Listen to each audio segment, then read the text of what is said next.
conquest, they were the mightiest military power of their age.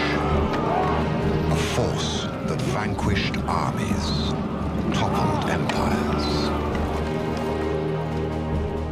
A dynasty which expanded to become the first great kingdom of Asia Minor. A state built on the most advanced legal system of its time. A civilization that formed the cultural link between the ancient East and West. A language that was the earliest example of all Indo-European languages. A mythology that influenced Greek and Roman literature, as well as the Bible. Kings that fought the pharaohs in the greatest battles of history. Defiant, proud men and women who ruled the Near East. An empire that changed the ancient world. The Hittites.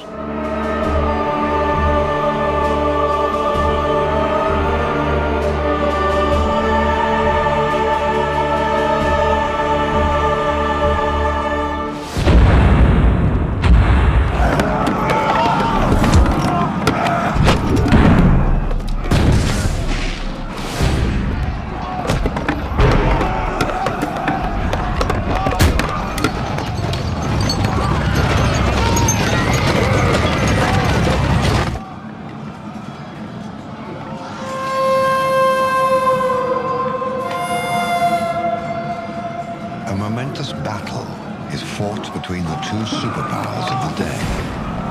On one side is the Egyptian army commanded by the legendary Ramesses II. Confronting Ramesses is a force that instills fear in all its enemies, but in time will become only an obscure footnote in the pages of history. A civilization forgotten for 3,000 years, until stunning archaeological discoveries will mark its rebirth.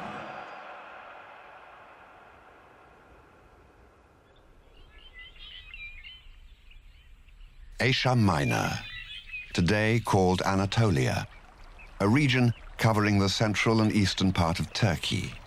It is a land surrounded by Greece in the west, Iraq and Iran in the east, Syria in the south, and Russia in the north. In 1834, Charles Félix Marie Texier, a French archaeologist, was exploring in central Anatolia. Near the small town of Boğazköy, Texier discovered the ruins of a large ancient city.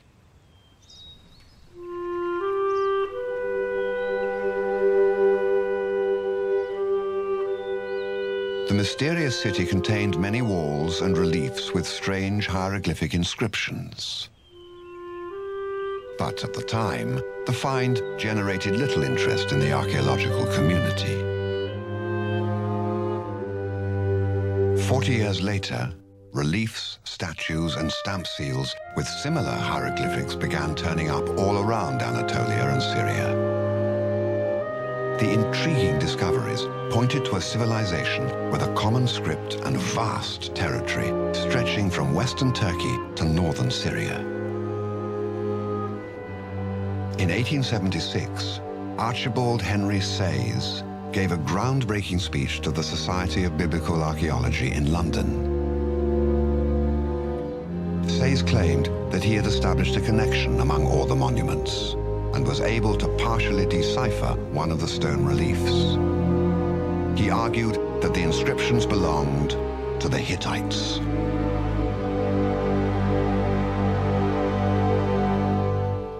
The academic community was stunned. Apart from a few passing references in the Bible, the Hittites were unknown to scholars. According to the Old Testament, they were just one among many tribes present in ancient Palestine. The great surprise of the day was, of course, that this obscure tribe named in the Bible should have covered such a large territory and with their inscriptions and their political power. Once it was believed that the Hittites might have actually governed a large kingdom located between ancient Mesopotamia, Egypt, and the Aegean, all eyes turned to Boazkoi.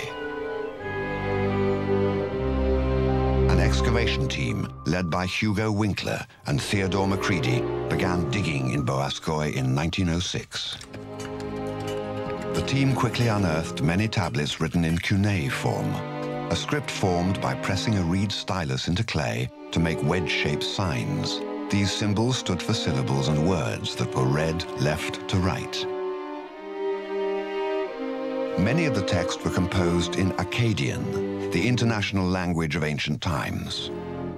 Akkadian had already been deciphered, so scholars could immediately read these tablets. Just a few weeks into the dig, the workers excavated a remarkable document, a clay tablet with a text referring to a so-called unpleasantness between the Egyptians and the Hittites.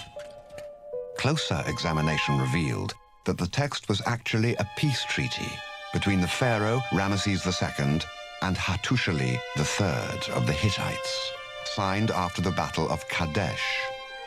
This made the treaty 3,000 years old. It was a very important peace treaty and probably one of the very earliest, if not the earliest, peace treaty in the world. And as such, you can still see it today exhibited in the entrance to the Security Council of the United Nations in New York. In just 6 years, the team excavated more than 10,000 tablets and fragments. The deciphered text revealed that Boazkoi was no ordinary Hittite city. It was actually the Hittite capital, and its ancient name was Hattusa. Many texts were written in Akkadian, but there were hundreds composed in a completely unknown language. This had to be Hittite. Archaeologists knew that to learn more about the Hittite kingdom, this language had to be deciphered. The Czech linguist Bedřich Hrozný was an expert in cuneiform and eager to tackle the mysterious Hittite language. Throughout 1915, Hrozný worked tirelessly to crack the code.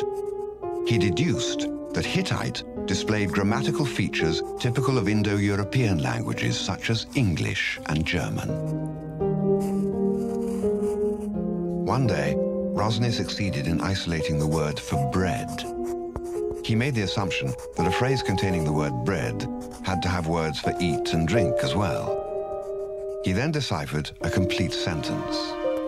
Now you will eat bread, further you will drink water. Bedřich Hrozný had not deciphered just any language. He had actually deciphered the oldest known Indo-European language. Hittite is the language of the Indo-European language family for which we have the earliest records. The Indo-European family is that group of languages which is dominant in Europe today. Its oldest, otherwise oldest known members are Sanskrit, Latin, and Greek, and so forth, and it's represented today by the languages which most of us speak, English, French, and so on. Because it is so associated with the European continent, it was surprising to early scholars to discover a member of this group in Anatolia, which they considered to be part of Asia. Hrozny's achievement paved the way for experts to decipher more than 25,000 Hittite tablets and fragments unearthed in Hattusa and other cities. Among these were treaties, letters, rituals, laws, prayers, and many more that shed light on the Hittites and the ancient Near East. Names of cities, scribes, kings and queens emerged from the tablets. Hittite men and women were finally ready to tell their own story after a silence of 3,000 years.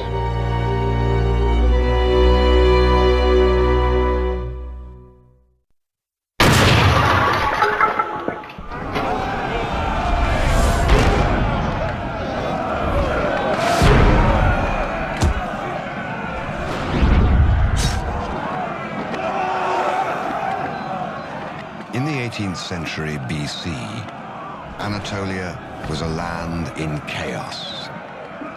Constant wars between the local city-states plunged the prosperous Bronze Age into a period of darkness. To survive, kingdoms had to become conquerors to avoid conquest by others. One group, known as the Hittites, were among the many caught in the turmoil.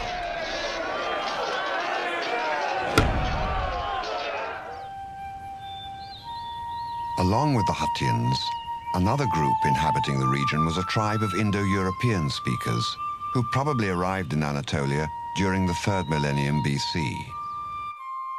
In the 17th century BC, this group conquered the Hittites, took their name, and assimilated their culture.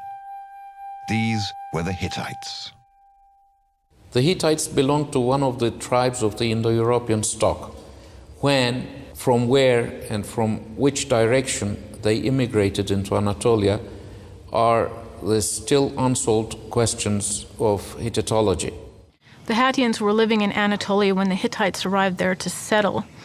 The Hittites called their land the land of Hatti after the Hattians, and in fact Hittite itself derives from the name for this people. The early years of the Hittite kingdom are shrouded by myth and legend. It's believed that around 1650 BC, the Hittite ruler managed to join all the disparate local people under his rule, establishing the Hittite kingdom. He then moved the capital of his new kingdom to Hattusa and took the name Hattusili, meaning man from Hattusa.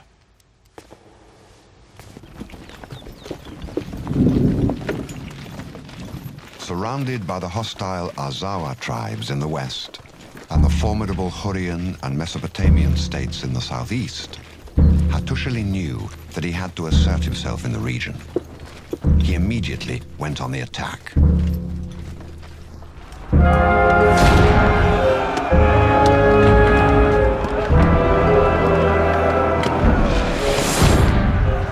a short time, the Hittites conquered lands in eastern Anatolia and northern Syria. Any state that surrendered without a fight was spared plunder and devastation. But any kind of resistance attracted the full fury of the Hittite army.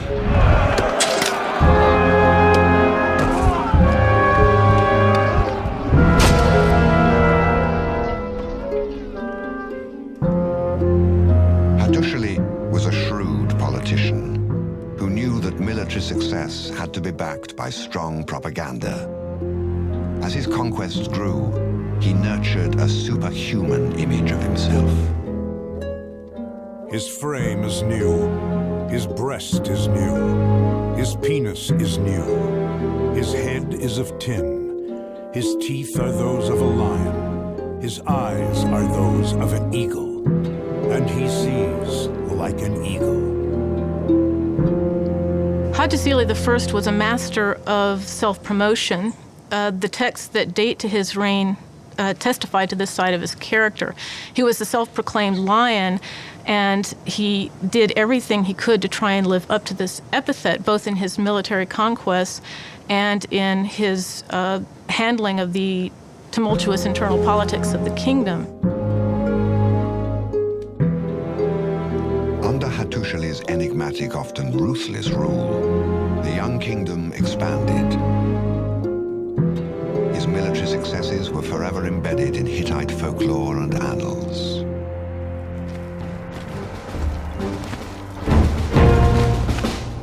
Hattusili spent most of his reign on military campaign.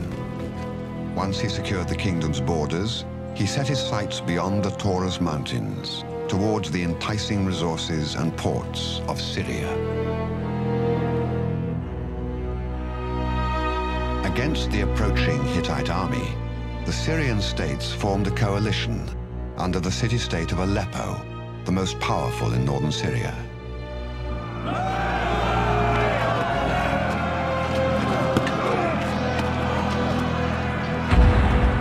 Hattusili quickly conquered and plundered most of the North Syrian cities and then attacked Aleppo. But 2 campaigns failed.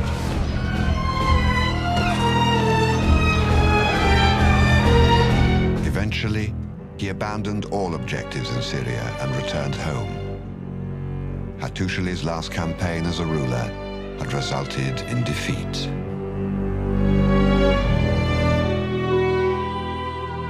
Around 1620 BC, Hattusili was ailing.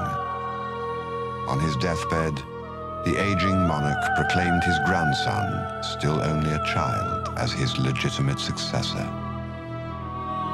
Hattusili's last words were engraved on the same tablet that Bedřich Hrozný would use to decipher the Hittite language 3,500 years later.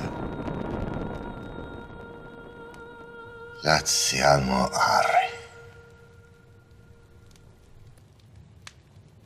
Takaniatamo Tsapa Andaharak.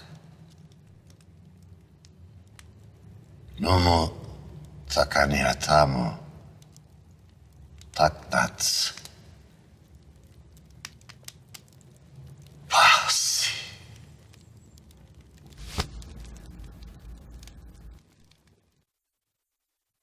This was a fragile time for the new kingdom. Their great leader was dead, and their borders were frail. Syria remained unconquered, and Hattusili's young grandson Murshili was on the throne. But by the time he was roughly 20, the youthful king was ready to complete his grandfather's unfinished business.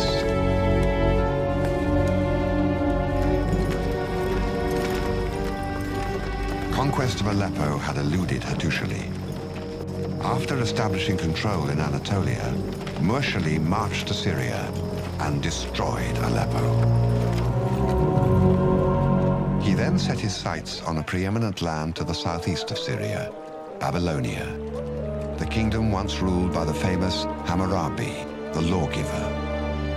Around 1595 BC, Murshili and his army crossed the Euphrates, marched 600 miles and sacked Babylon.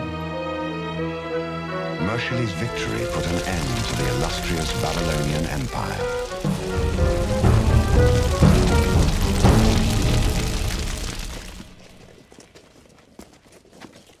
Murshili's attitude towards the vanquished, such as the Syrians and the Babylonians, was the same as his grandfather's. If the enemy surrendered without a fight, they were spared devastation. But if they resisted, an example was made of them. Their land was torched, and prisoners and booty were transported back to Hattusa. A new leader, usually a native who pledged allegiance to the Hittite king, was installed on the throne.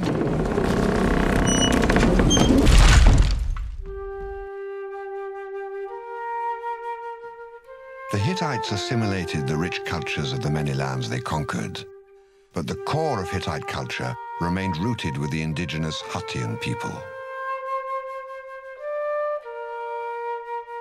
Every aspect of life, from pottery to religion, revealed traces of the Hattians.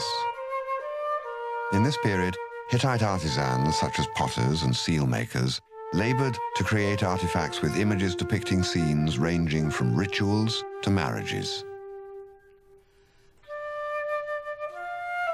Meticulously crafted seals with minute details contained the names of kings and queens. These seals were the very business cards of the Hittite royalty in international affairs. An official claiming to represent the Hittite ruler had to present his seal when asked. The practice of using seals was very important, of course, in a largely illiterate society for general legal validation. And it's clear that most Hittites, down to quite lowly administrators, would have had one or more personal seals. The seals are mostly known to us from impressions on clay, on ceilings and on tablets. The royal seals were very fine and very beautiful. They would have the names written in hieroglyphic in the center and in the cuneiform script round the outside, whereas the administrator's seals use only, as a rule, the hieroglyphic script. They also give us a great deal of information, both about the royal family, where queens often shared a seal with the kings, and also about the personnel of the administration. The Hittites began depicting stories in their pottery almost 1,000 years before Western cultures. Hittite vases with their strong narratives, remain the greatest visual source of information about Hittite society.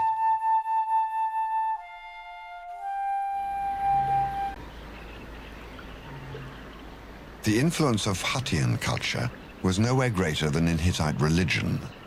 Huttian gods and myths formed the foundation of Hittite theology. The Hittites took a lot of things that we would consider natural phenomena and considered them manifestations of a particular god. So their religion, we would say, is polytheistic, and it was naturalistic. They had a high regard for the environment, the world around them, because it was sacred, because the gods themselves were a part of it.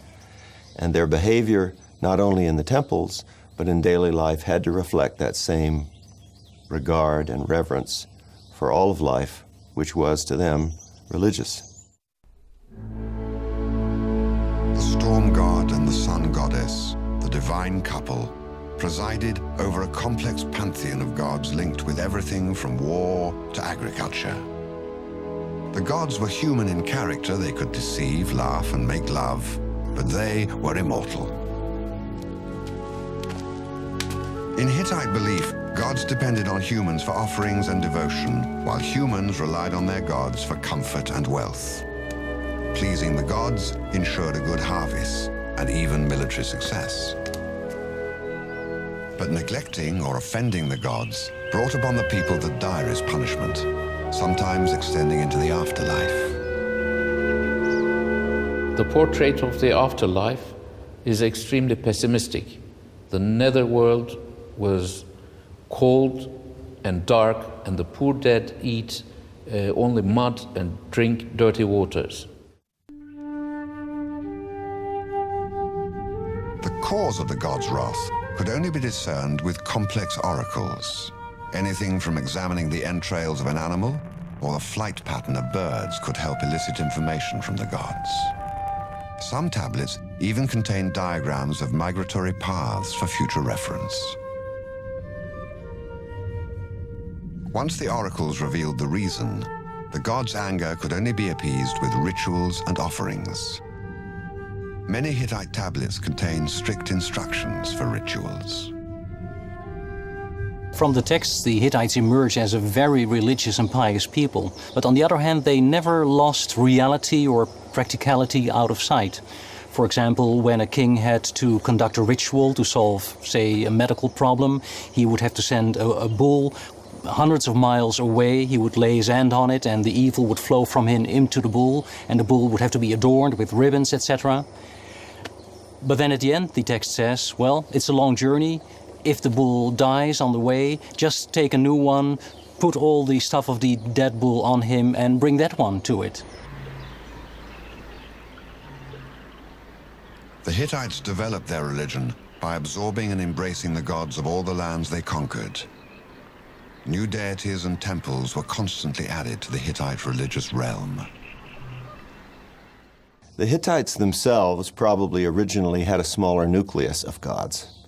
But as they met various peoples in and around Anatolia, or as they campaigned in Syria and encountered the gods of other peoples, they had an inherent respect for these gods and wanted to have those gods on their side, not enemies against them. And for this reason, they would incorporate the worship of those gods in their own pantheon with regular sacrifices. With this assimilation, Hittite religion expanded its influence far to the west, shaping the religions of many lands.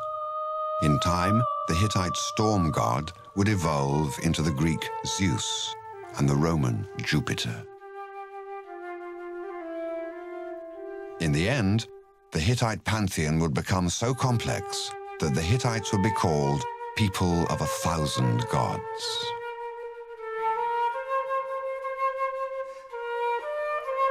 At the center of Hittite religion stood the king. His most important duty was his role as the chief priest of the land. He was the conduit between the gods and their subjects. On the one hand, he represented the human community before the gods and requested from the divine fertility for crops, victory for Hittite armies and such things. On the other hand, he was answerable to the gods for the conduct of his human subjects. Another way a king could describe himself was as the adopted child of a god, that is, adopted, since the king was clearly believed to be a mortal at birth, born from a mortal father and mother, and at birth he would be adopted by the gods. It was only at death that the king became a god. A son, a royal son, would never say of his father, "When my father died." He would always say, "When my father became a god." Around 1590 BC, King Mursili returned home from a long and successful military campaign. The kingdom's prospects were promising. But one pivotal event changed everything.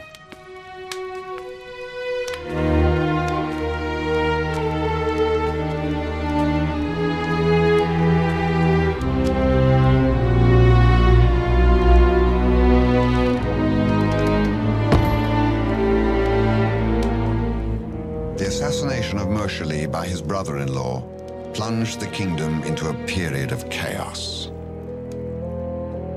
For the next 65 years, most kings seized the throne by murdering their predecessors, and few were able to rule more than a few years. The kingdom was weak and divided. It seemed on the verge of collapse.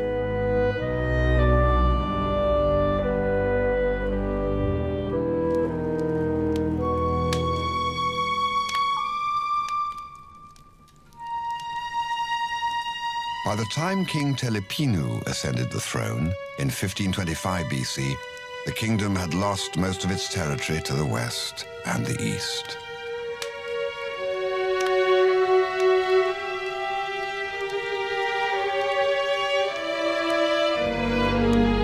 Immediately after his accession, rivals to the throne murdered his son and wife.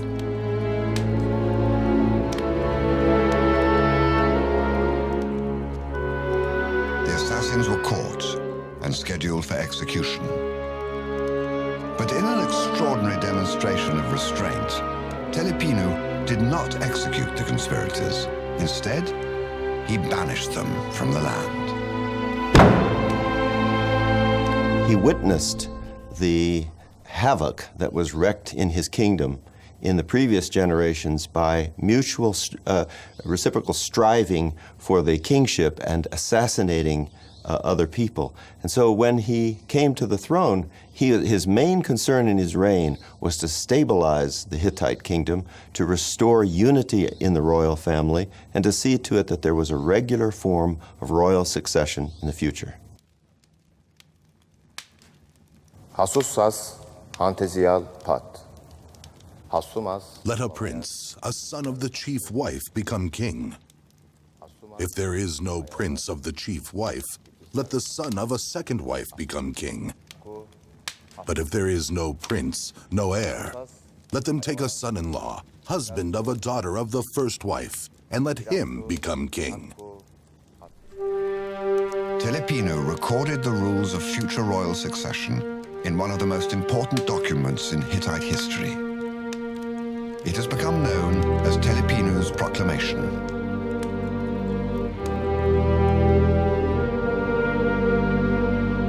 The Telepinu Proclamation marked a new chapter in what was already a unique legal system in the Near East.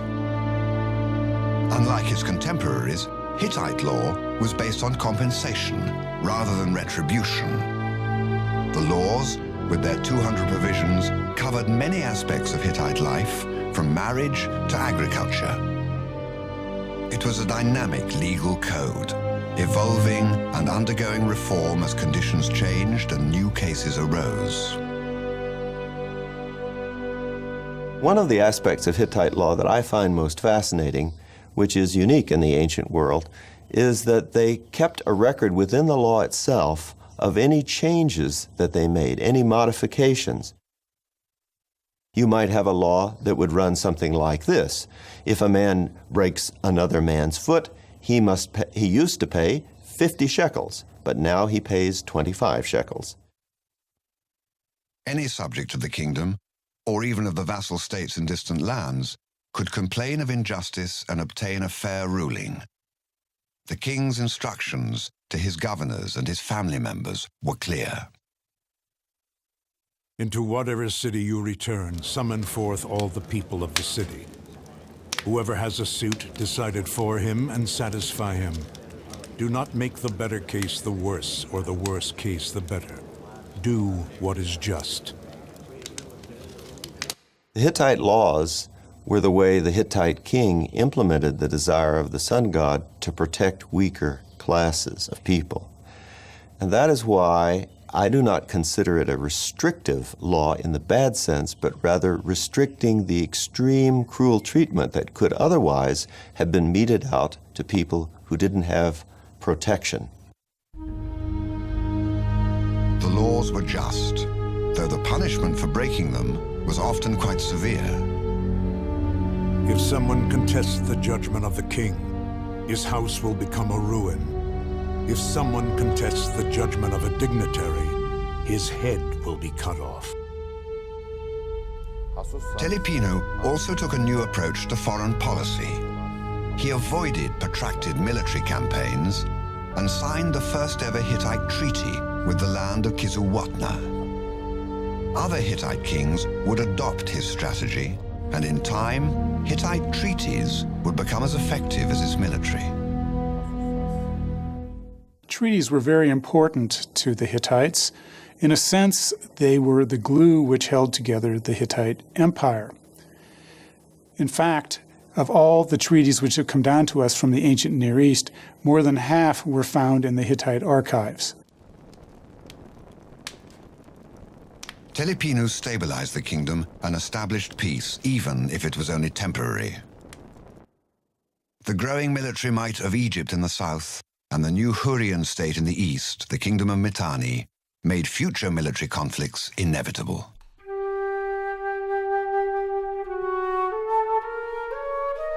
In time of war, the king could call up ordinary Hittite citizens to strengthen his army. The common people were the subjects of the king and servants of the gods.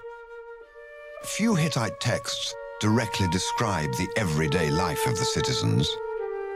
Most of the details can only be found in Hittite laws and official documents.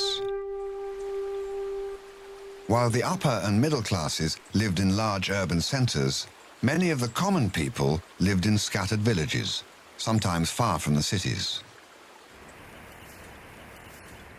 During peacetime, the people worked the land, allotted to them by the king as compensation for their military or other services.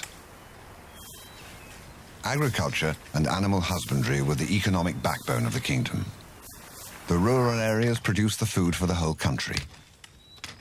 So important was farming that 40 out of the 200 articles in Hittite laws specifically dealt with agriculture and livestock. The peasants could either cultivate their own land or work royal land for a share of the crops. During the harvest season, men could also work for hire on someone else's farm. The rural Hittite settlements resembled the Wild West. Life could be harsh. High mountains cut off many villages both from the cities and from one another, making travel extremely difficult and dangerous. A harsh winter and bad harvest could lead to widespread famine.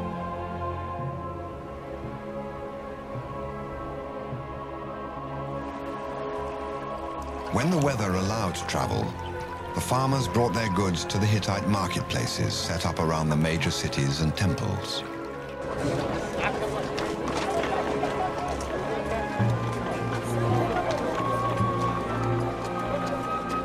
There, they traded for commodities or crafts and paid taxes to the court. The Hittite marketplace was a bazaar, tax office, and stock market, all rolled into one.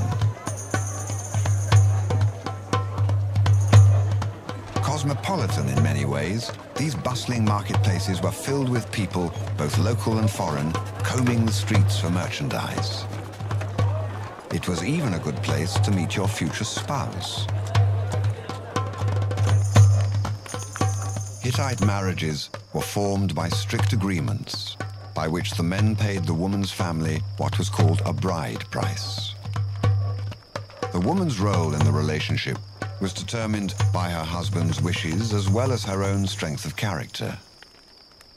She was expected to be a wife, a helping hand, and most of all, to bear children. In contrast to many Near Eastern societies, Hittite women were at least partially compensated in divorce. The frontier society was not without its disputes. All cases were brought for arbitration before the king's local governors or the town's elders, who were under direct instructions from the king to exercise fairness. But more serious cases, such as sorcery, murder, or adultery, could be taken to only one place: the king's court at Hattusa.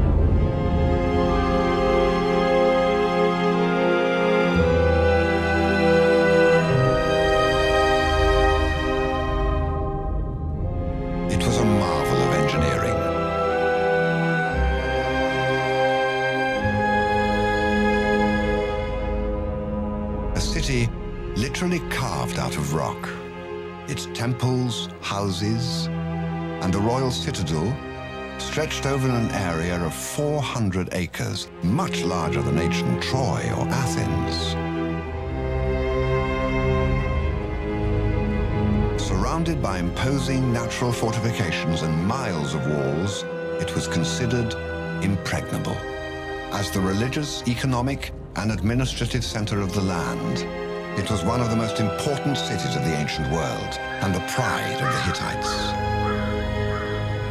Hattusa was the Hittite kingdom.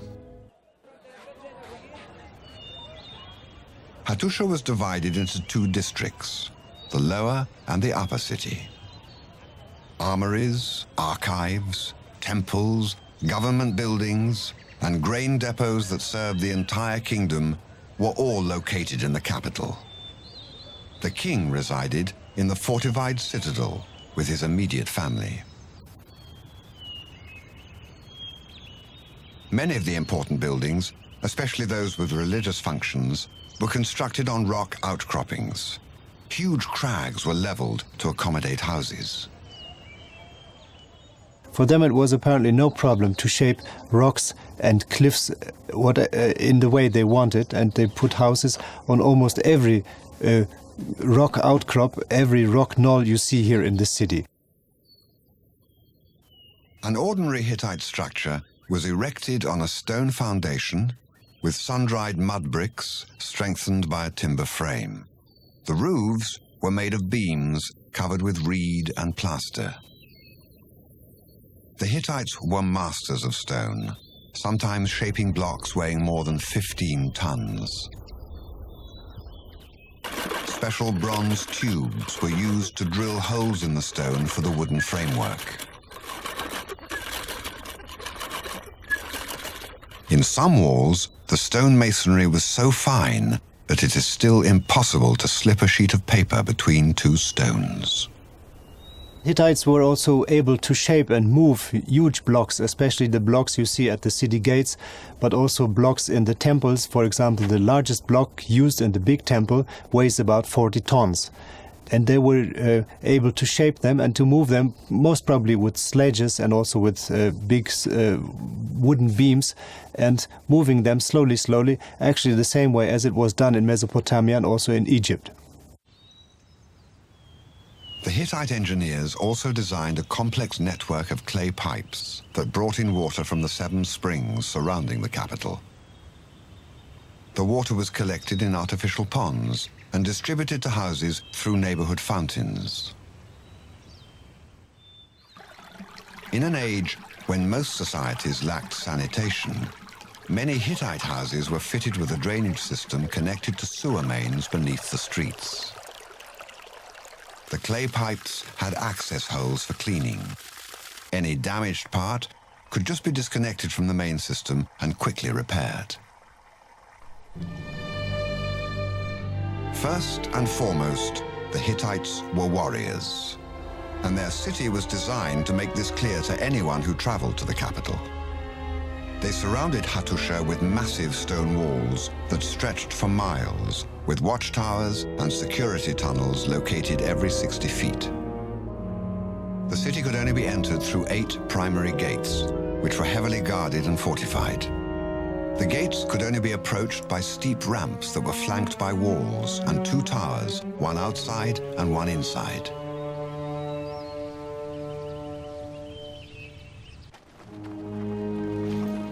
In times of crisis, people living outside the city were brought inside for protection. So strict was Hittite security that after everyone had entered the city, the gates were closed and sealed by local officials every evening.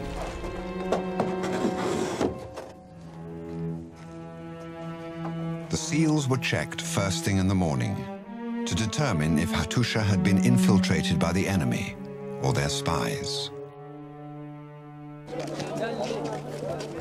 Most of the city's population were employed in temples, the religious and sometimes the administrative centers of the empire.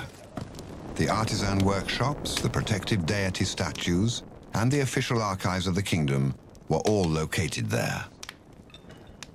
Copies of all texts, ranging from treaties to prayers, were meticulously stored in the royal archives. A king could easily become familiar with past events and refer to his predecessors' exploits. One of the strongest points of the Hittites is their enormous sense of history. The Hittites had a very strong conviction that the present is firmly rooted in the past, and that every decision you now take must be based on the past and will, as such, have, of course, important consequences for the future as well. So they used their archives. Over centuries they kept tablets to be able to consult them, to be able to draw from them for the present. One group of workers in the temples were indispensable to the administration of the kingdom: the scribes. They were the writers and translators of all Hittite documents and were among the king's most important advisors. A scribe was required to spend many years mastering the difficult cuneiform script and the languages that were used in foreign correspondence. By the time they were appointed to the palace, scribes were well versed in many languages, history, and politics. The Hittite state could not have functioned without the activity of the scribe. The scribe kept the records which allowed the king and his officials to perform their duties, both within the human area and over against the gods. A unique glimpse into the personal lives of the scribes can be found at the end of a few official Hittite documents. I say to my dear brother Uzu, may it be well with you, and may the god Ea, king of wisdom, protect you in well-being.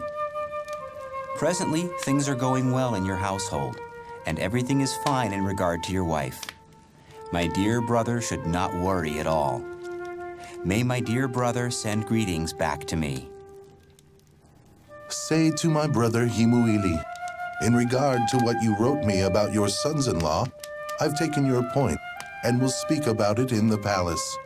A person will go to them and bring them into the presence of His Majesty. Many of these scribes received their early training by copying ancient texts. In addition to local scribes, many were brought in from distant lands like Syria and Babylonia. These people brought with them not only their skills, but also a legacy of myths that formed the core of Hittite literature. Most of these stories have survived thanks to the archives of Hattusa. Though the Hittite writings were influenced by Hurrian and Babylonian myths, they had their own distinct style and themes. Mythical traditions often tell us a great deal about a society's values and customs and traditions, and so too with the Hittites.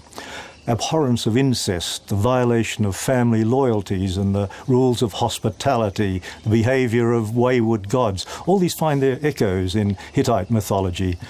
And with their parade of monsters and battles and the most extraordinary, bizarre sexual couplings.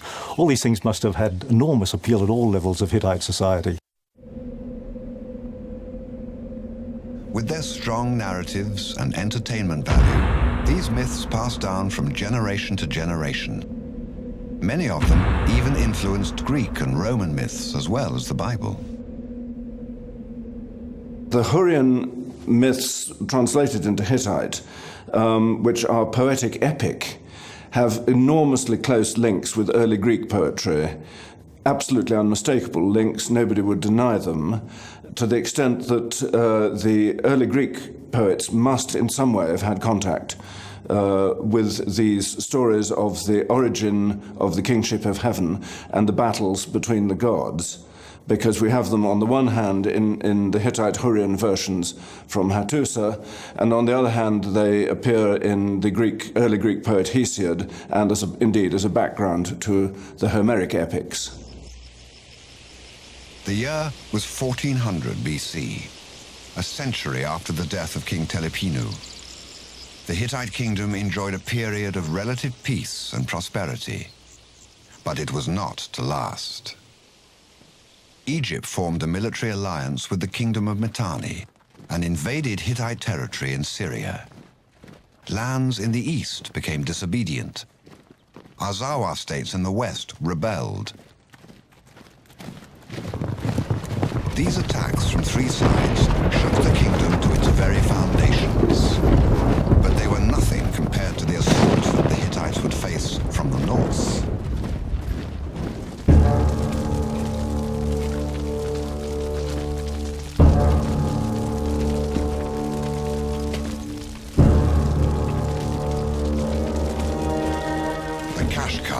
Were a group of northern tribes infamous for their defiance and ruthlessness. Capitalizing on the chaotic situation, they ravaged Hittite border towns in the north and pushed quickly south.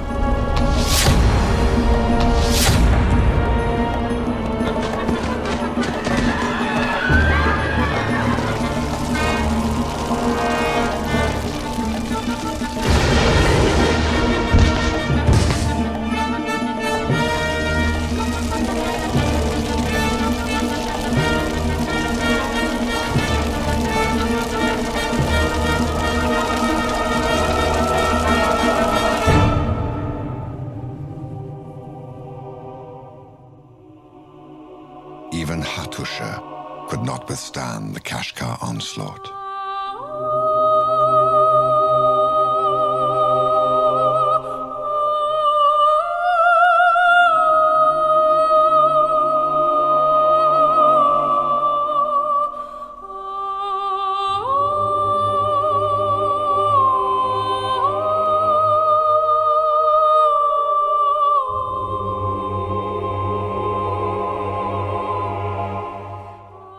It was impossible for the Hittite army to defend all four fronts at the same time.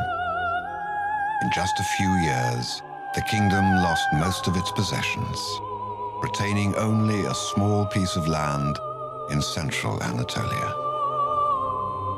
The devastation was beyond the Hittites' worst nightmares, and their enemies were certain the kingdom was destroyed. The Egyptian pharaoh Amenhotep III summed it up in a letter to an ally. I have heard that everything is finished when the country Hattusa is paralyzed. But they were all wrong. The Hittites would emerge from this defeat stronger than ever. One man would raise the kingdom from the ashes and transform it into a mighty empire. He would come to be known as the King of Kings, the greatest Hittite ruler in history. His name was Shupilulima.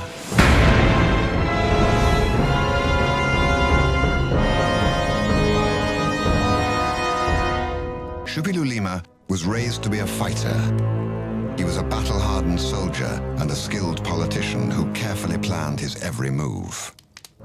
When the kingdom of Mitanni and the Kashgar attacked, his father was king. Shupilulima was his chief advisor and comrade in arms. the situation of the Hittite kingdom during the reign of Shuppilulima's father was desperate. It was clear that the king did not control much more than the old heartlands of the Hittite Empire. The west had gone off, the north was difficult, the east, the south. And this is the situation in which Shuppiluliuma, as a prince, came into the scene. After the fall of Hattusa, Shuppiluliuma and his father retreated to the provincial capital of Shamuha. There, he painstakingly rebuilt his army and set out to recapture lost territories one by one. Most of the lands were quickly reclaimed by the Hittites either by force or treaties. But as Hittite successes mounted, Shuppilulima's father fell ill. On his deathbed, to the surprise of everyone, he passed over Shuppiluliuma and appointed another son as his successor. Shuppiluliuma was furious. He rebelled, seized the throne, and had his brother murdered. He violated Telepinu's proclamation of royal succession. As the new king, Shuppiluliuma continued the campaign to rebuild the kingdom. After consolidating his position in Anatolia, he conquered the Azawa lands in the west and the Kashgar in the north. Hattusa was once again under Hittite rule. Shuppiluliuma then marched south and crushed the powerful Syrian coalition. Within a year, most of the lands in northern Syria were under his rule. Of the enemies that had attacked the Hittites, only the kingdom of Mitanni remained unconquered. Shuppiluliuma would not rest until payback was complete.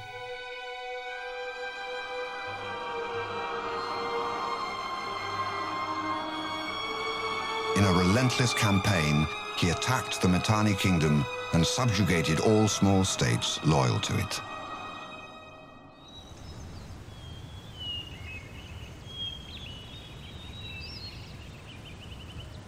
Shuppiluliuma reinforced his military victories with political ones. He formed an alliance with the Syrian state of Ugarit. Ugarit's alliance would not only give the Hittites access to crucial trade routes, but would also provide a valuable source of tribute. The alliance proved to be a shrewd political move. Ugarit became the Hittites' most important source of revenue for the next 2 centuries. Although he was a skilled politician, Shuppilulima's greatest asset was the Hittite military, the most powerful of its day. The military was made up of the infantry and the chariot units. The infantrymen were mostly armed with spears and shields. For close combat, they used bronze, sickle-shaped swords and axes. The Hittite military life was harsh and governed by strict discipline. The troops were expected to march long distances through difficult terrain and then fight the enemy. During some campaigns, they had to carry their weapons and shields for 900 miles under the fierce heat of the Anatolian sun.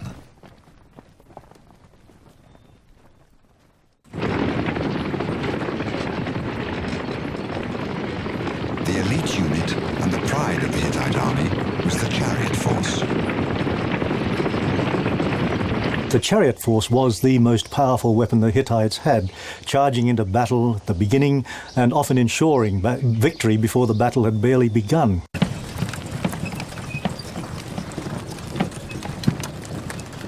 The Hittites did not invent the battle chariot, but they perfected it. In their hands, it became the equivalent of the modern-day tank. In most chariots of the day, the axle was located at the end of the cart, which carried 2 soldiers. The Hittites mounted the axle near the middle of the cart, making the chariot more stable and able to carry a larger load. This meant an extra soldier and more weapons, giving the Hittite chariots superiority in fire and manpower over their Egyptian or Hurrian counterparts. The Hittite charioteers could devastate the enemy by hurling spears and shooting arrows from a distance. They could then attack the enemy ranks and crush the fleeing soldiers by striking them from both sides of the chariot. The Hittite chariots were so feared that, according to the Old Testament, their thunder made the Syrians tremble with fear. As far as Hittite military strategy in battle was concerned, the important thing was to try to get your enemy to meet you in open battle, because this is what the Hittite infantry were trained for. This is where the chariotry were most effective. With his formidable military, Shupilulima was an unstoppable force in the Near East. Shupilulima wanted to extend Hittite influence to Mesopotamia by taking the daughter of the Babylonian king as his wife. This presented a problem, since he was already married, and his wife held the official title Tawananna, the Hittite queen.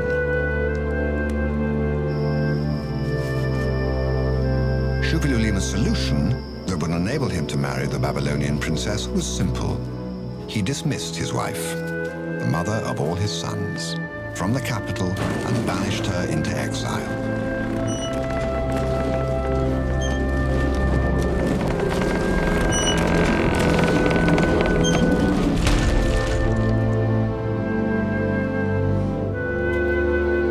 Soon, the Babylonian princess traveled to Hattusa and married Shupilulima. She was now Tawananna, queen of the Hittites.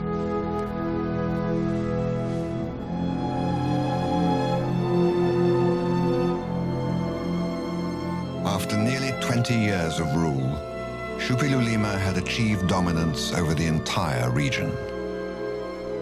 The Hittite lands stretched from the Black Sea in the north to the Euphrates in the east and the mountains of Lebanon in the south. The kingdom Shupilulima raised from the ruins had become an empire.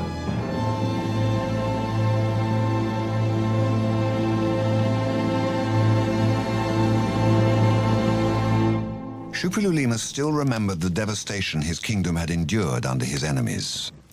One Mitannian stronghold remained before his revenge was complete: the city of Carchemish. In 1327 BC, Shupilulima besieged the city.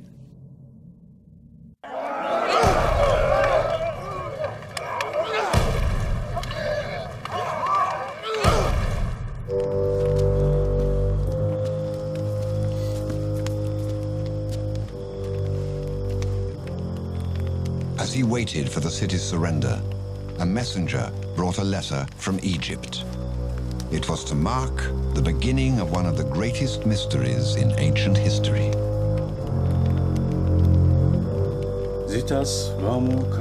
My husband is dead, and I have no son. But it is said that you have many sons. If you could send me one of your sons, he could become my husband. On no account will I take one of my subjects and make him my husband. I am very afraid.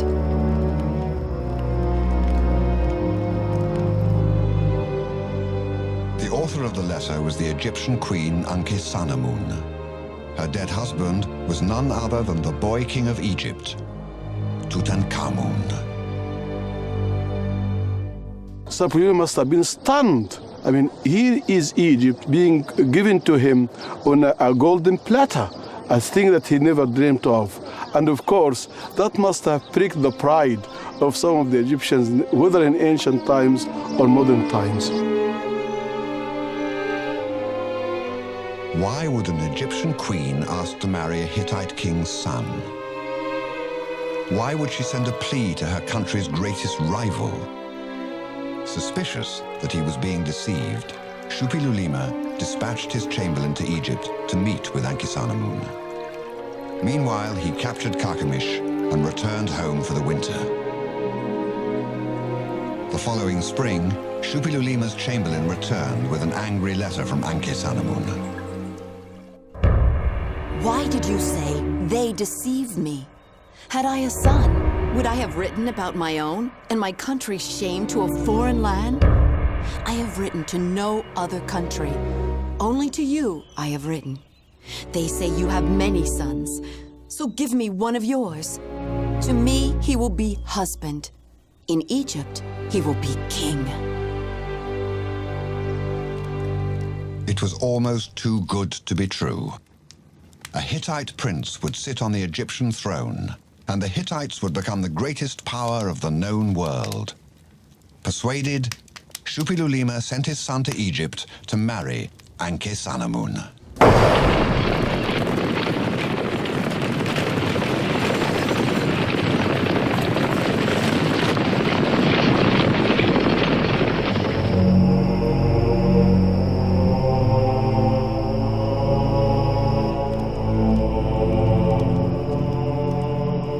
Anxiously awaited the news of his son's safe arrival in Egypt.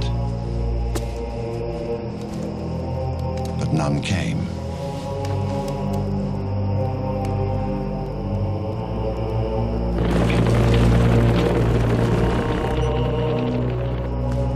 Finally, after a few weeks, a messenger brought him a letter.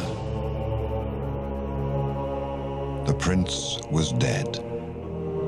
He had been murdered by Ankhesenamun's rivals the moment he entered Egyptian territory.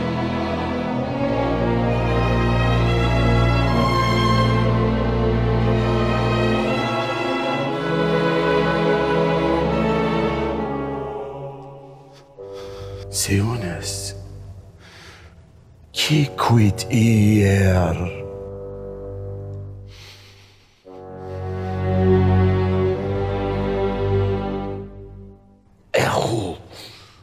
Valachten Mizri.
Shupilulima brought back many prisoners to Hattusa, but this would have terrible consequences for the Hittite Empire. The captives carried with them a dreadful plague.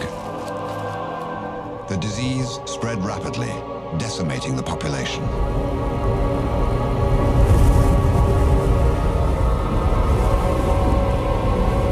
The Hittite lands were devastated.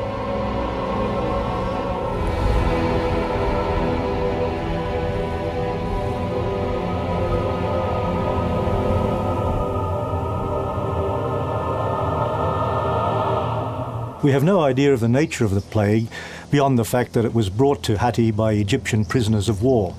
But there's absolutely no doubt about the desolation, devastation it caused in the Hittite land, carrying off large numbers of the population and virtually reducing the kingdom to the brink of starvation.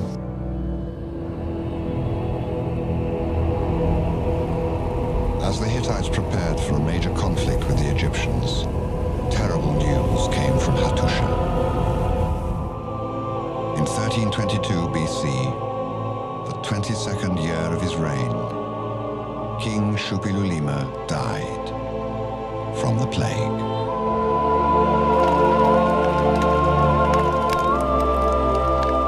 Following Hittite funerary rituals, the king's body was borne in state for cremation, enabling the king to complete his journey to the afterlife.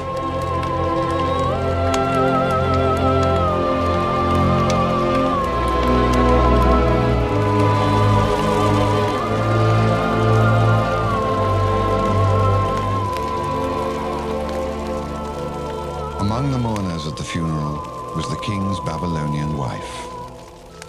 She would retain her status as queen in the next reign. The plague carried off Shuppilulima's successor immediately after his accession. The empire had now lost 2 rulers in a single year.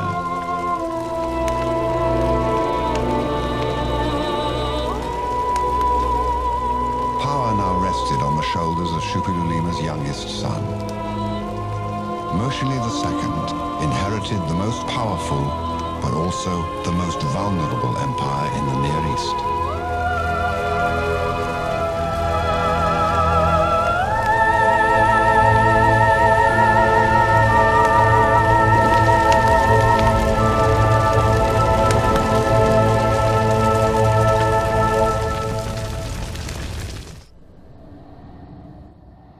You are a child. You know nothing and instill no fear in me. Your land is in ruins and your soldiers and chariots are few. Against your soldiers, I have many soldiers. Against your chariots, I have many chariots. Your father had many soldiers and chariots, but you are a child. How can you match him? Moshili's position on the throne was far from secure. Enemies on all sides waited for the right moment to attack. But for now, Moshili's most pressing problem was internal. The Great Plague continued to ravage the empire.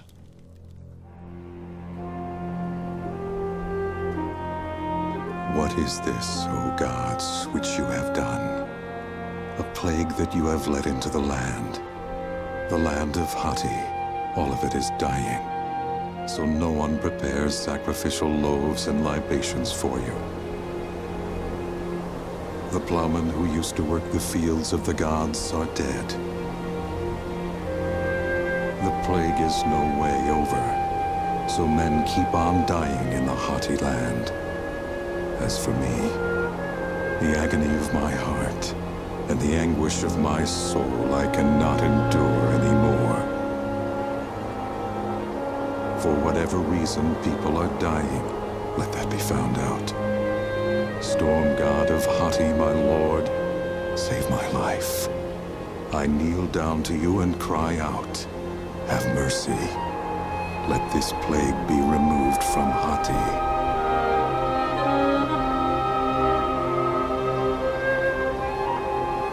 Nothing helped. In desperation, the people, under their king's guidance, turned to the oracles. The oracles revealed the cause of the punishment. Moshili's father, Shuppilulima, had murdered his own brother, Tutalia, and attacked Egypt, both without the approval of the storm god.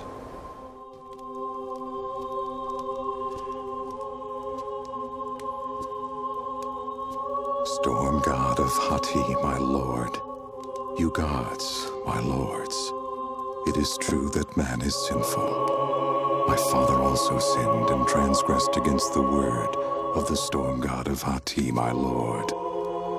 My father died because of the blood of Tutalia, but I have not sinned in any respect. Of those who sinned and did do evil, not one is still here today. It is so. The sin of the father falls upon his son.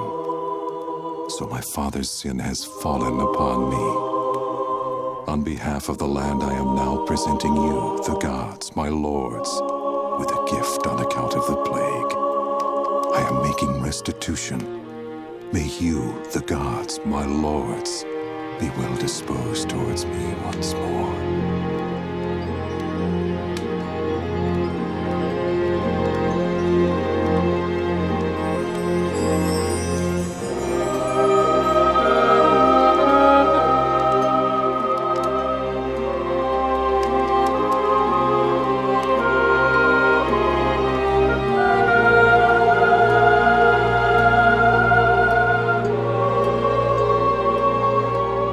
Finally, after devastating the empire for 20 years, the plague ended. Mursali's plague prayers are absolutely fascinating documents in a number of different ways. To start with, they're very fine works of Hittite literature, but they tell us a great deal more than that. He almost speaks to us with his own voice. In fact, he does, in expressing the great anguish and anxiety which he feels all the time as a result of the plague. So we do see him as a very human figure there, in his laying himself bare to the gods, effectively, but also to us. Do you gods not see how she has turned the entire house of my father into the stone house of the protective God? Some things she brought in from the land of Babylon. Others in the populace she handed over. She left nothing. My father's house she destroyed. Mursali's most vexing personal problem was his stepmother, Tawananna, the Babylonian widow of Shupilulima. Tawananna was the royal title conferred upon the queen, the chief consort of the king. It was an influential position both religiously and politically, as she was the chief priestess of the land. The queen kept her title even if she survived her husband's death and lived into the reign of his successor. Sometimes this was a source of tension between her and the new king's wife. This was certainly the case for Mursali. Tawananna is rather like the proverbial wicked stepmother. She became an ever more powerful influence in the royal household during her husband's final years, and she continued to dominate the household after his death. And this was strongly resented by her stepson, the new king Mursali. But in the Hittite tradition, she continued to be the reigning queen. Even so, there are clear signs that Mursali tried to supplant her with his own wife Kasulawiya. As he contemplated what to do with his stepmother, Mursali received tragic news from Syria. One of his brothers, the viceroy in Aleppo, was dead. A few months later, his other brother, the viceroy in Carchemish, also died.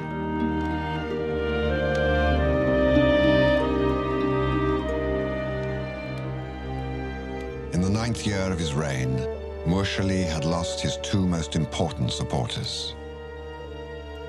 Then, his wife suddenly fell ill.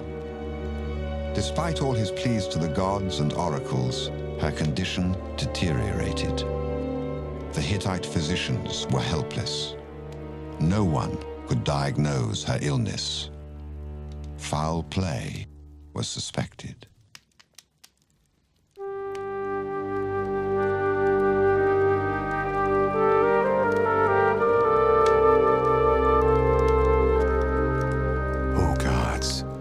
It is in these last days that your servant Kasulawiya became ill. Once more look with favor upon the princess and cure her of this illness. Bring it to an end and restore her to good health. And henceforth, the princess will bestow unceasing praises upon you and will forever proclaim nothing but your holy name.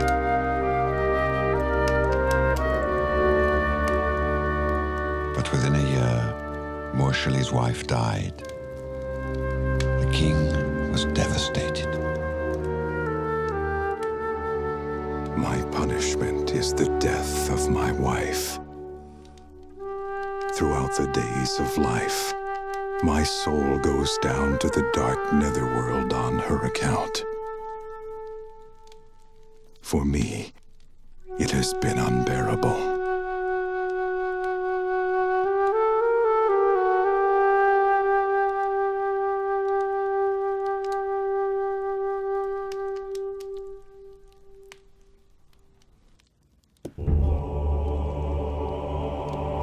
Mursali believed that his stepmother had used black magic and caused his wife's death. Black magic, especially towards a member of the royal family, was a capital crime in the Hittite Empire. In Hattusa hereafter, sorcery must be exorcised. Whoever in the royal family knows about sorcery, you must seize him and bring him to the gate of the palace. Whoever does not bring him here, things will go badly for this man and his house. The oracles revealed that the Tawananna was guilty. It was determined by oracle inquiry that I should execute her. I did not execute her, but I deposed her from the office of Siwanzani priestess. I punished her with this one thing, and I sent her down from the palace.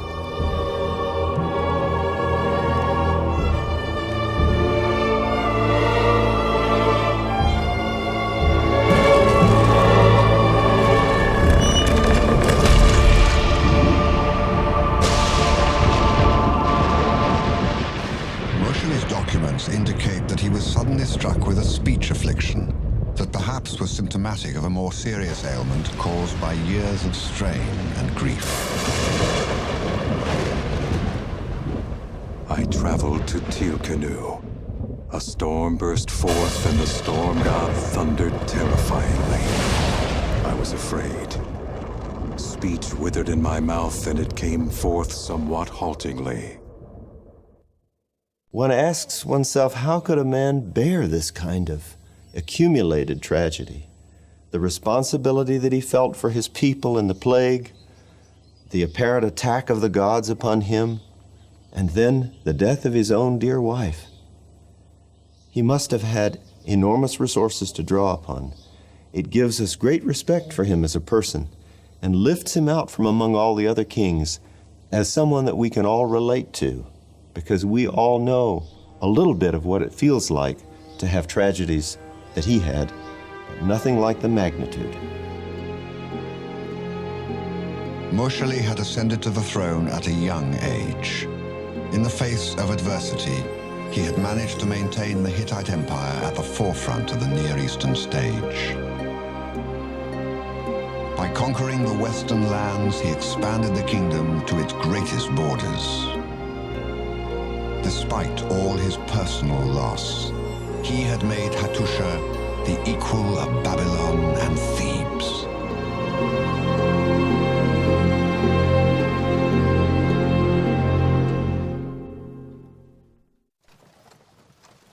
By the end of Mursili's reign in 1295 BC, there were new, powerful enemies encroaching on Hittite borders.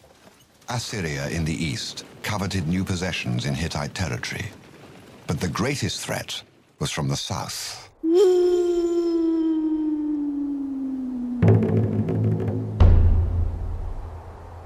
In the late 13th century BC, a new, powerful dynasty emerged in Egypt.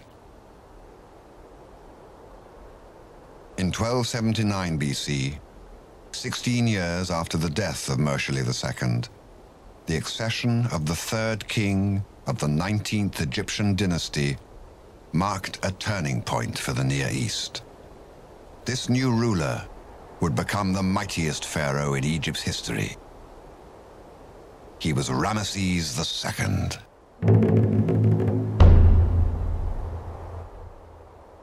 Ambitious and motivated, Ramesses was anxious to assert Egyptian power in Syria, the crossroads of the ancient world. Ramesses II is one of these characters that is very, very rich. First of all, he had this sense of history. And in a way, he wanted to force himself upon history.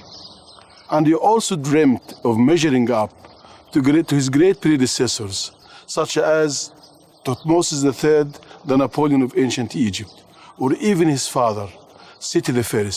He wanted to supersede them in his prowess, especially in the battlefield. By his fourth year on the throne, Ramesses has solidified his internal affairs and set his sights on Syria. In 1275 BC, he conducted a reconnaissance mission to his subject states and attacked Hittite territory.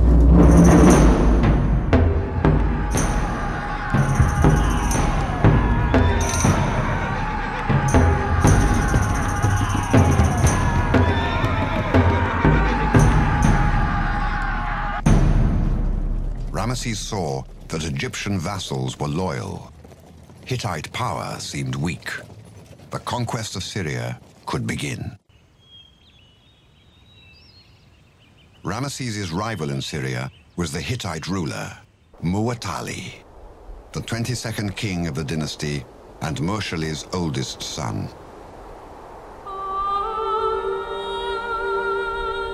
But more prominent, more politically gifted, was Muwatalli's younger brother, Hattusa, the second most powerful man in the Hittite Empire.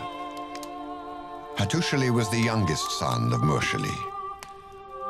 He had been a sickly child and not expected to live to adulthood. While I was still a child, my lady Ishtar sent my brother Muwatalli to my father Mushili in a dream with the message: "For Hattushili, the years are short. He will die soon. Therefore, give him into my service and let him be my priest. If you do so, he will continue to live." And my father took me and gave me to the goddess for service. And serving as priest to the goddess, I poured libations. And so at the hand of my lady Ishtar, I saw prosperity. Despite constant bouts of ill health, Hattusa had fought beside his brother in the northern campaigns and proved his worth as a commander. His account of his life does show, of course, that he was extremely ambitious. He attributes his success to the support of his patron goddess. But he also shows himself to have been a very able soldier, and what we know of him from elsewhere and from later shows him to have been what one would probably call a cultured man as well. In 1274 BC, Kadesh was under Hittite rule, and Amurru was under Egyptian control. The loyalties of other states in Syria constantly fluctuated between the two sides. But Kadesh was the most strategic city in Syria, and it marked the border between the two powers. Whoever controlled it would control Syria. The fate of the Near East was to be decided on the plains of Kadesh. Armorers cast the weapons. Charioteers reinforced their vehicles. The infantries trained tirelessly. Both sides prepared for a momentous battle. The Hittites reinforced their standing army with troops from 18 vassal states. They amassed 37,000 infantry soldiers and 3,500 chariots. Ramesses formed an army of 4 divisions: the Ammon, the Ray, the Tar, and the Seth, each made up of 5,000 men. It was the greatest assembly of forces the world had ever seen. The Hittite forces left Anatolia and marched south to Syria, joining with their allies along the way. Hattusa was the commander of the Hittite infantry and the chariots of the north.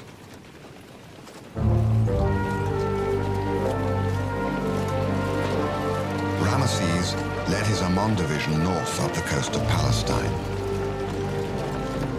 But in his haste to face the Hittites, Ramesses made a tactical error. He increased the distance between him and the Tar and Seth divisions. In case of an attack, he could only rely on the Ray and his own Ammon division, just half his total force.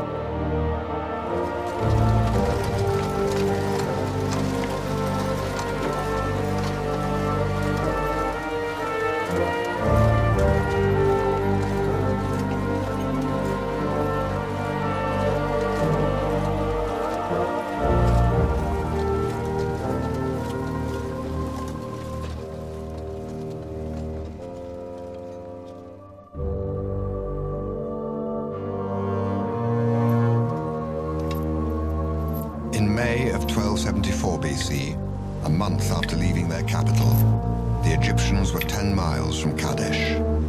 They were now in enemy territory.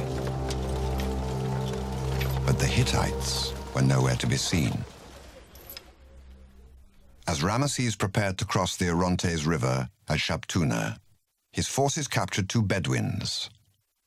Under interrogation, they claimed that the Hittite army was located 100 miles further north at Aleppo, and that, intimidated by Ramesses, they were fleeing back to Hattusa. The Bedouins were lying. The overconfident Ramesses committed a second tactical error. The next day, he crossed to the north bank of the river and once again split his forces. He set up camp at the northwestern side of Kadesh with his Ammon division. His other division, the Ray, remained on the south bank, and the Tar and Seth divisions were still many miles to the south.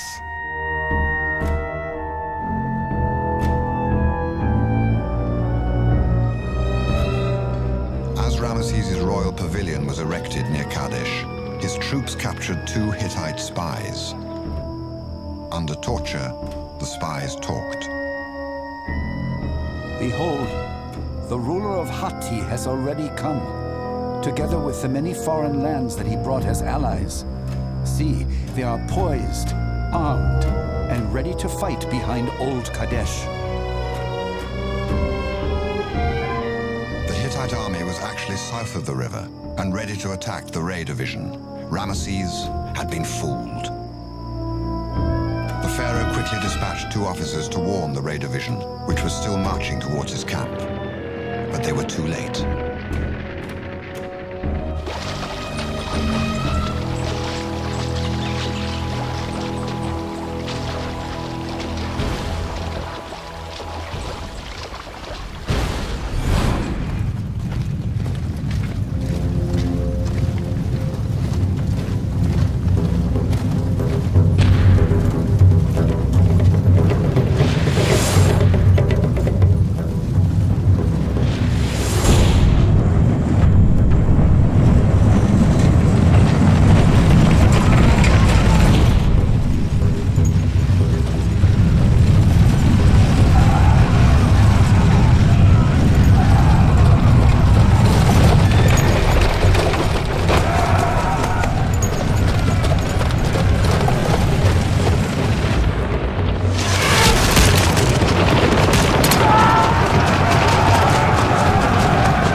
division quickly collapsed.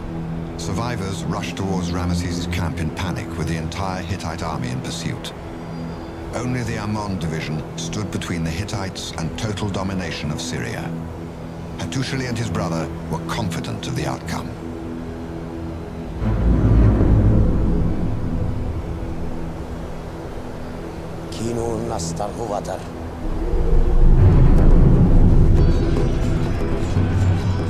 It seemed that only a miracle could save Ramesses, and one did. The pharaoh was able to hold his flanks. The vassal soldiers, so crucial for the Hittite strength, broke ranks. Lured by the booty in the Egyptian camp, they abandoned their positions and started to plunder. At the same time, Egyptian reinforcements arrived from Amuru and attacked the Hittites on their flank. With their forces in disarray, the Hittites missed the opportunity for a decisive victory.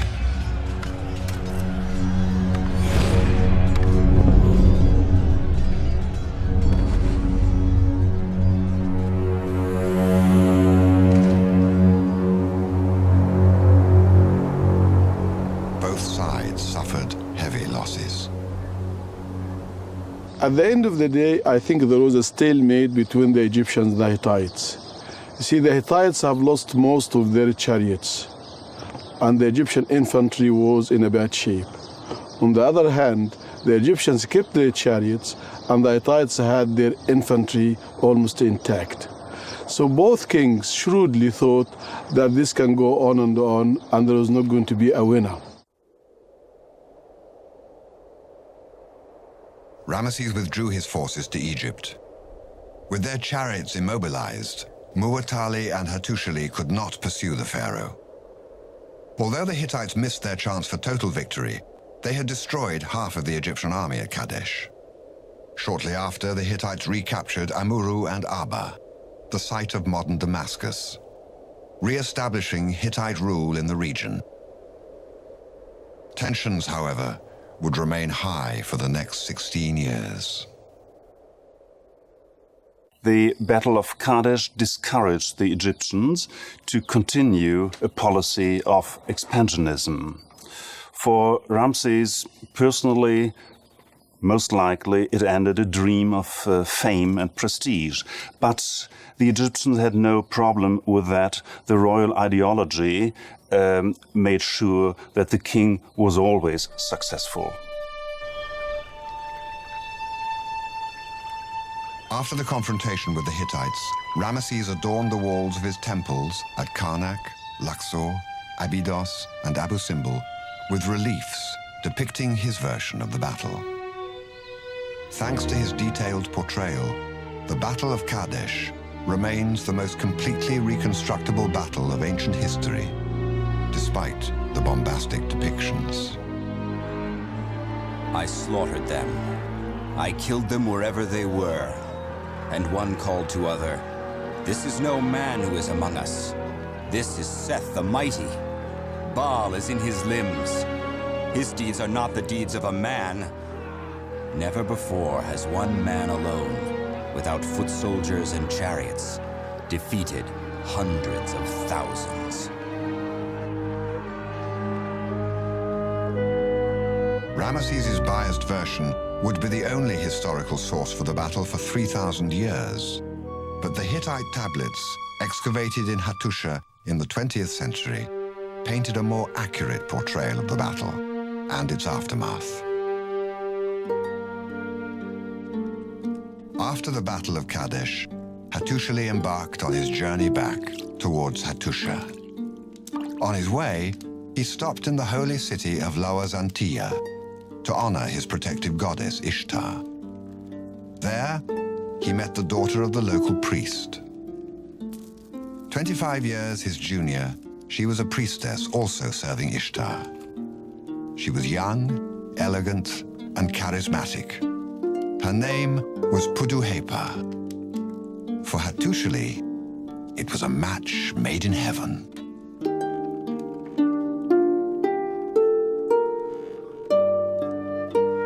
At the command of the goddess, I married Puduhepa, the daughter of Bentipshari, the priest. And we became a family. The goddess gave us the love of husband and wife, and we had sons and daughters.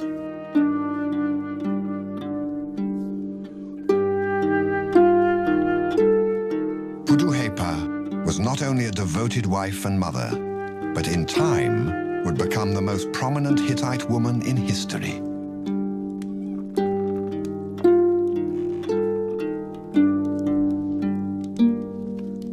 This is the only case I know of anywhere in ancient Near Eastern literature where the word love is used to describe the relationship between a prince or a king and his consort. And that's probably significant. The relationship between Hattusa and Puduhepa was very much a practical, working political relationship. But I believe it was strongly underpinned by a deep mutual love and affection which each had for the other, and that lasted for the whole of their lives together.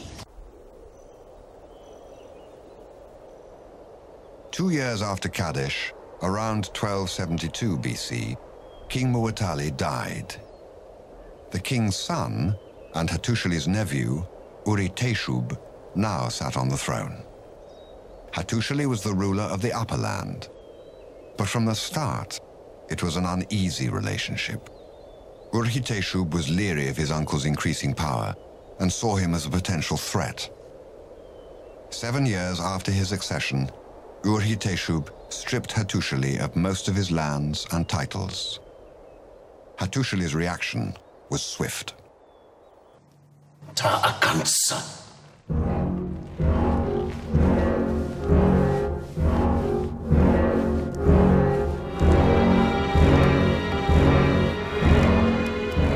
Hattusili assembled an army in the north, rebelled, and overthrew his nephew after a brief civil war. For 7 years I submitted, but at a divine command and with human urging, Ur-Hitteshub sought to destroy me. He took Hakpisa and Nerik from me. Now I submitted to him no longer. I made war upon him. I marched back to Samuha to face Ur-Hitteshub, and I brought him down like a captive. By seizing the Hittite throne, Hattusili, like his grandfather Shupilulima, violated the Telepinu Proclamation. He justified his actions and disclosed his nephew's fate in a skillfully crafted Hittite document. It has come to be known as the Apology of Hattusili, one of the earliest autobiographies in history.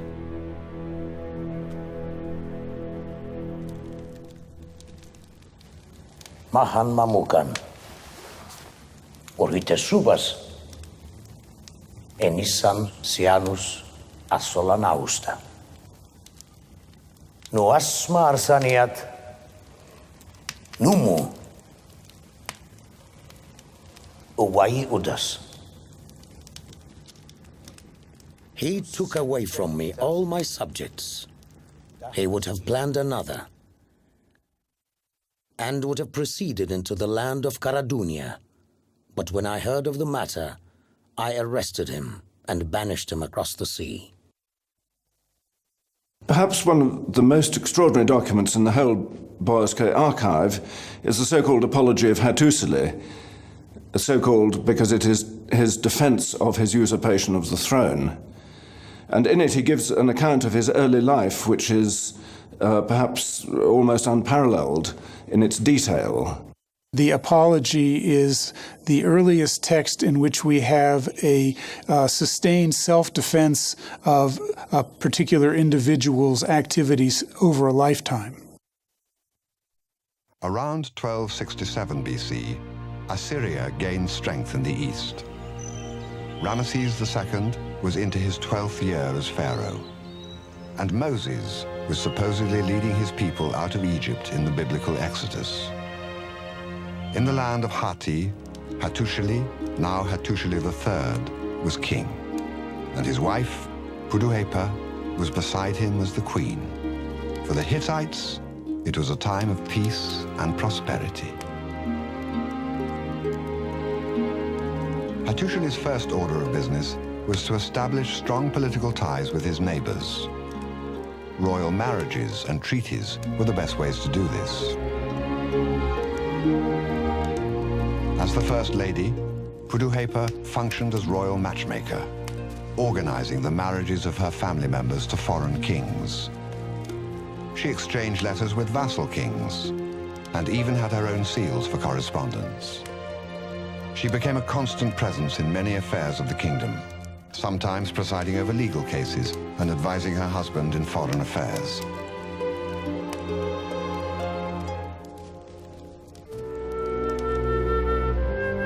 Puduhepa's most profound influence was on state religion. In 400 years, the Hittite religion had accumulated a vast array of gods from many different cultures. Every large city, every small frontier town had its own set of deities. The pantheon, with hundreds of gods, became frustratingly confusing both for the Hittites and their neighbors, especially in trying to compose treaties. And in regard to the fact that I have made this treaty tablet for you, the 1,000 gods are now summoned to assembly.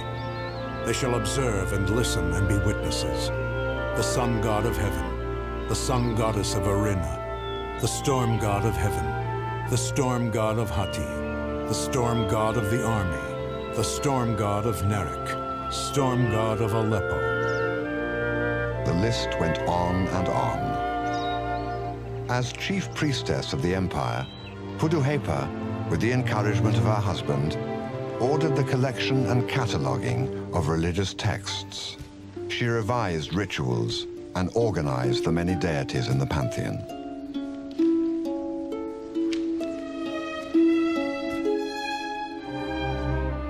By the end of Hattusili's first decade on the throne, around 1260 BC, the Assyrian problem could no longer be avoided. Before confronting the threat from Assyria, Hattusili knew that he had to secure his Egyptian flank. Also, an agreement with a major power like Egypt would strengthen his image among his own subjects. Ramesses felt the same way about his own position.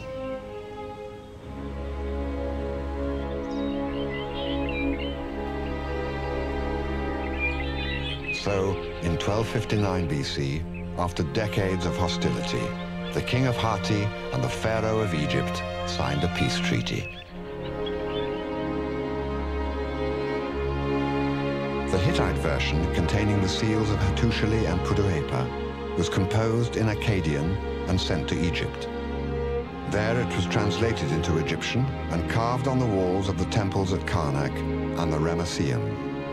The Egyptian version of the agreement was also written in Akkadian and then sent to Hattusa. A clay copy of this version is on display in the Istanbul Archaeological Museum in Turkey. The text in Egypt is Hattusili's composition, while the one in Istanbul is Ramesses's. A copy of the version in Istanbul is now in the United Nations headquarters in New York.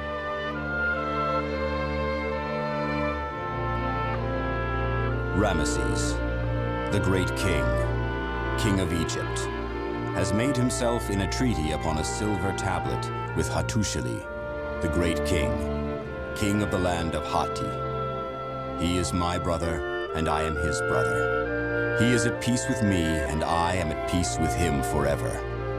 And we will create our brotherhood and our peace, and they will be better than the former brotherhood and peace of Egypt and Hatti.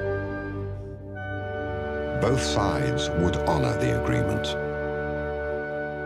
Due to the treaty that was signed between the two powers, at least there was peace for some time in the Middle East, not only for the two powers, but for the whole region. But most important, that these people at that time kept their word, because peace went on between the two nations.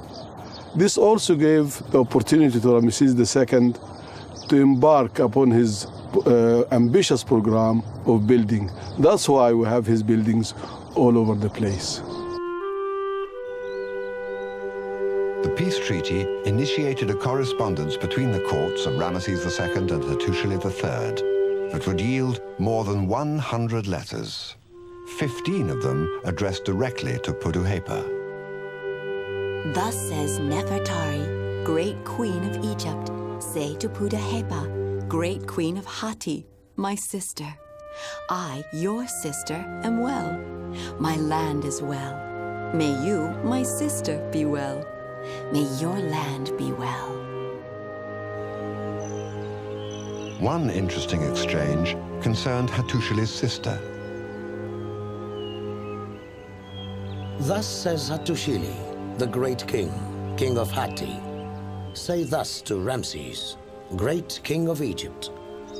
Let my brother send a man to prepare medicines for her, so that she might be caused to give birth. I, the king, your brother, know about Matanatsi, my brother's sister. She is said to be 50 or 60 years old.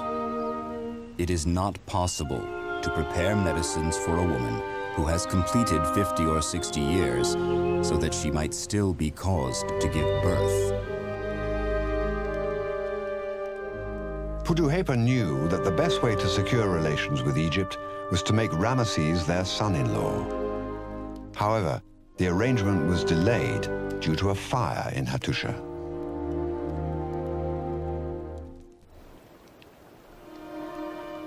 The deity who installed me in this place, has not denied me anything.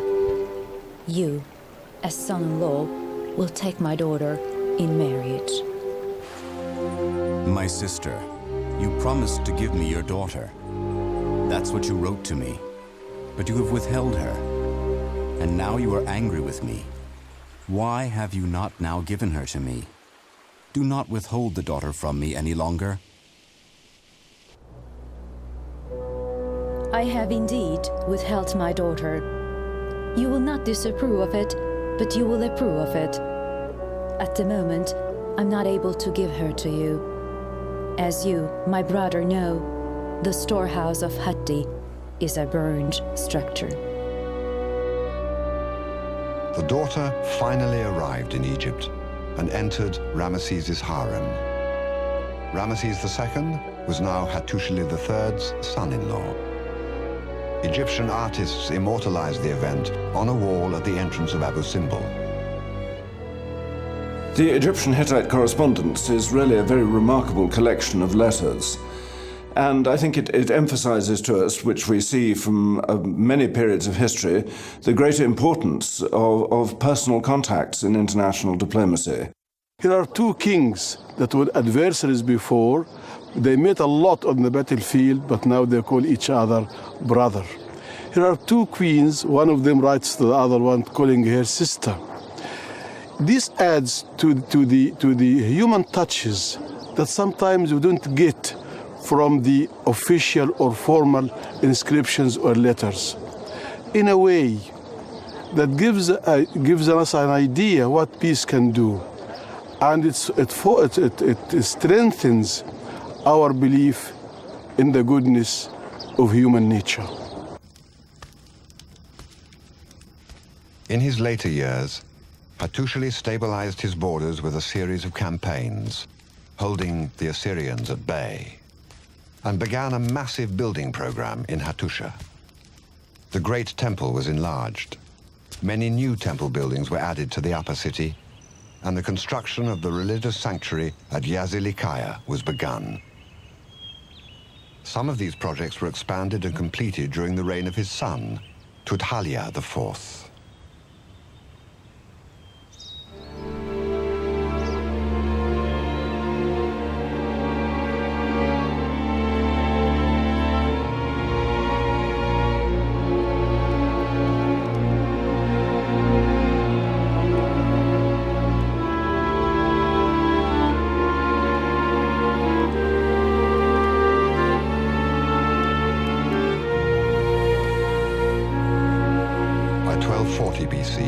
Hattusili, always frail, was terminally ill.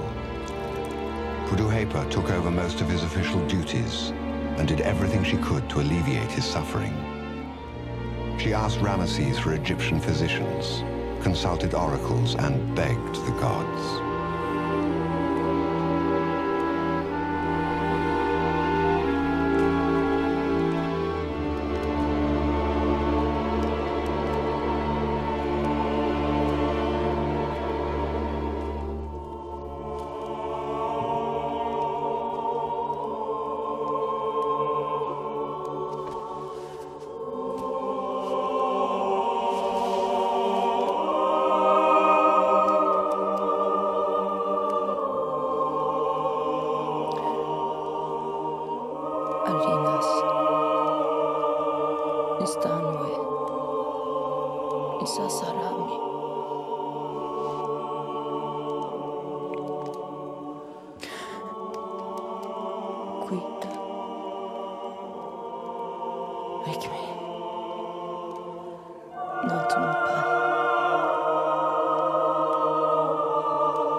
Hattusili, that servant of yours, is ill. If anyone has made an offering to the gods to bring evil on Hattusili, accept not these words. Please let evil not touch Hattusili, my husband. To Hattusili give long years, months, and days. her prayers were in vain.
Hattusili's death marked the end of one of the greatest marriages of the ancient world.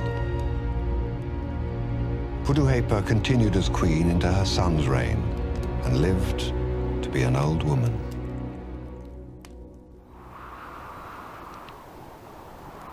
Hattusili's reign was the last golden age of the Hittite Empire.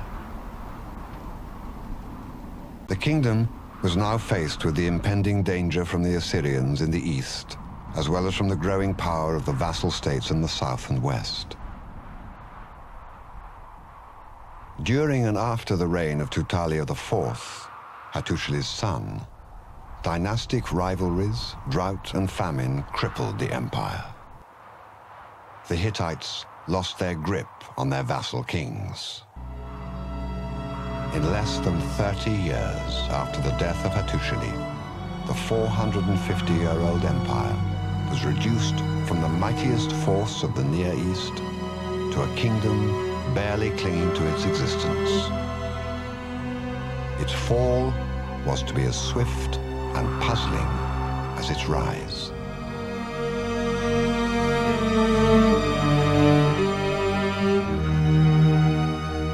There are records of only 4 more kings after Hattusili III. The archives suddenly stop. It is believed that the empire fell along with its vassal states in northern Syria only 2 generations after Hattusili's reign, in roughly 1200 BC. After the empire's collapse, the Hittites abandoned the capital and moved to the east and south. Hattusa would never again regain the glory it once had under the Hittites.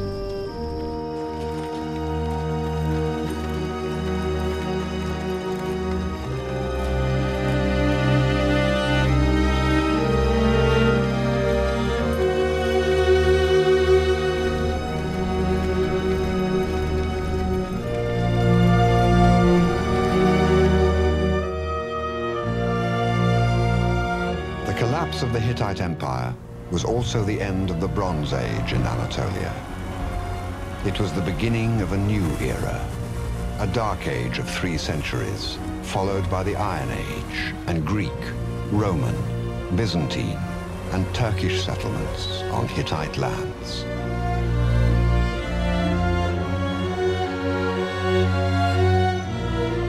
The Hittites forever changed the Near East with their pantheon of gods, their legal system, myths, and military. They established a pathway between the ancient East and West. Although the Hittite Empire fell in 1200 BC, its people lived on. The whole central area was lost to the Hittites, that is, the old land of Hatti, but the southeastern provinces, the southeastern plateau, the Taurus states, the Euphrates states and North Syria continued as what are called Neo-Hittite states, with the Hittite traditions of writing, art and architecture. In thinking about what made the Hittites so special, we'd really have to say that they were not a highly innovative or creative people. What was noteworthy about them was the way they absorbed and preserved many of the elements of the civilizations of their Near Eastern neighbours, which enabled them to play an extremely important role in the preservation and transmission of these to later civilizations. And in the field of international diplomacy, they were at the forefront of the ancient peoples. And that's an important point, because their long lease of power in the Near East was as much due to their diplomatic and political skills as it was to their prowess in the field of battle. That really does demonstrate that diplomacy can be at least as effective as military force in maintaining a country's power and influence in a particular region.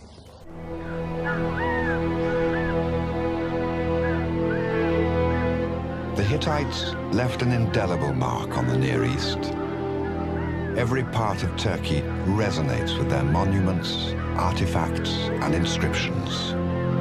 The voices of Shupilulima, Hattushili, Mushali, and Puduhepa echo in every corner of the land. And the vast ruins of Hattusa remind us of the magnificence that once was the Hittite Empire.